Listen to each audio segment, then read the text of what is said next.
पावनी कलिमल हारिणी मोक्षदायिनी मंगलकारिणी माँ गंगा मैया का राजस्थान के रहने वाले लक्ष्मण यहाँ पर इंतजार कर रहे हैं। चर्चा आपके सामने जहाँ कहीं बंदियों किसी से श्रीमद् भागवत जी के लक्ष्मण दसम स्कंद के 70वें अध्याय से चर्चा चल रही थी। भगवान की स्वधर्मा सभा है, उसकी चर्चा चल रही है। एक किसान पर एक दिन अपने सामान की धर्मा सभा में घुमा करते हैं तो कोई नया व्यक्ति आया, आगे बढ़ते हैं।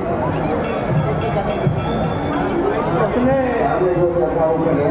जरासंध के द्वारा बंदी बनाए गए राजाओं का जो दुख था उसको भगवान के सामने निवेदित किया।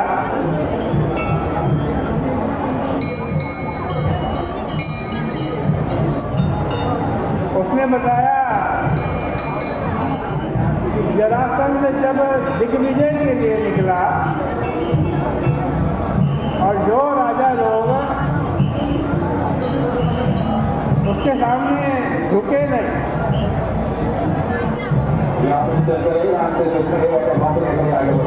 उनको उसने गिरि ब्रज नाम के स्थान पर कैद कर रखा।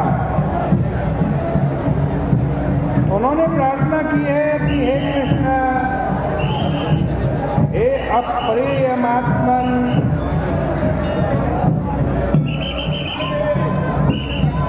हे प्रपन्न भय भंजन,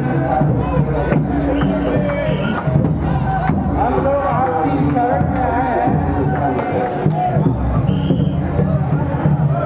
उन्होंने यह भी कहा कि हम लोग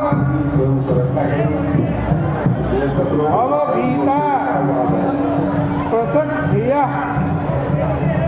संसार से जन्म मरण के चक्कर से दुखी हैं और हमारे अंदर भेद बुद्धि बनी हुई है।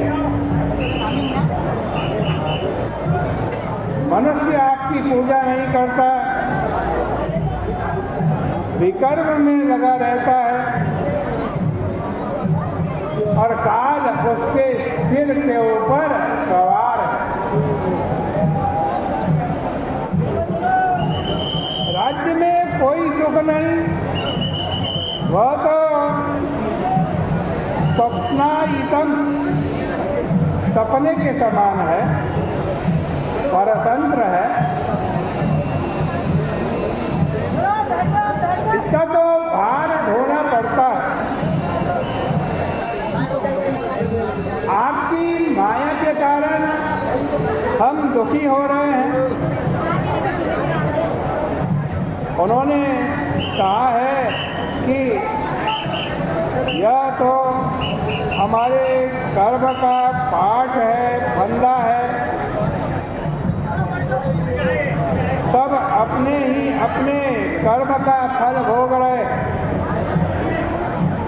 हे प्रभु, आपने 17 बार जरासंध को हराया, 18वीं बार उसने आपको जीत लिया।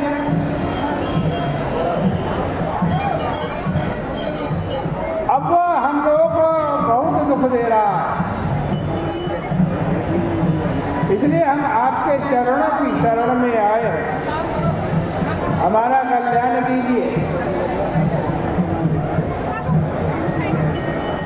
सुखदेव जी कहते हैं कि परीक्षित दूत के द्वारा यह सब सुनकर भगवान शरणागतों की रक्षा के लिए कोई निर्णय लेने ही जा रहे थे, तब तक नारद जी वहाँ आ गए। उनको देखते ही भगवान उठ करके खड़े हो गए, उनके चरणों में सिर डाल करके उनकी वंदना की और फिर बोले कि नारद जी, तीनों लोकों में कुशल मंगल तो है। भगवान ने नारद जी से उनका कुशल मंगल नहीं पूछा। नहीं ते विदितं किंचित लोकेश्वर कर्तृषु। यही कहा कि ईश्वर की रचना में आपको कुछ भी अविदित नहीं है, इसलिए प्रियाणाम भक्तो भयम, तीनों लोगों का कुशल मंगल सुनाइए। विशेष रूप से यह बतलाइए कि पांडव लोग इस समय उनको क्या करना, वो क्या करना चाहते हैं।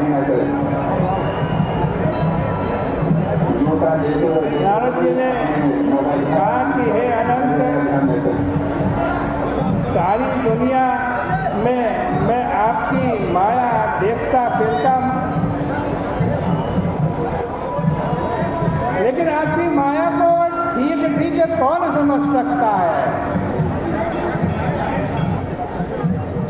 आप भूत भविष्य वर्तमान इनसे बिल्कुल विलक्षण होकर भी इस वर्तमान प्रपंच के रूप में भास रहे हैं, लेकिन जैसे दिखते हैं वैसे नहीं है, उससे बिल्कुल न्यारे हैं। यह जीव आपको न जानने के कारण संसार में इधर उधर भटक रहा है। आप अवतार लेकर उसको अपने यश का ज्ञान कराते हैं। आप युधिष्ठिर की बात जानना चाहते हैं तो सुनिए। इस समय उनके मन में यह है कि वे राजसूय यज्ञ के द्वारा आपकी आराधना करना चाहते हैं। उसमें सब राजा और ऋषि मुनि इकट्ठे हों, आपके श्रवण कीर्तन ध्यान से अत्यंत भी पवित्र हो जाते हैं। लेकिन जब आपका साक्षात दर्शन मिले तब तो कहना ही क्या। आपका यश तीनों लोकों में प्रसिद्ध है। आपका शरणामृत तीनों लोकों में 3 प्रकार की गंगा बनकर लोगों को पवित्र करता है।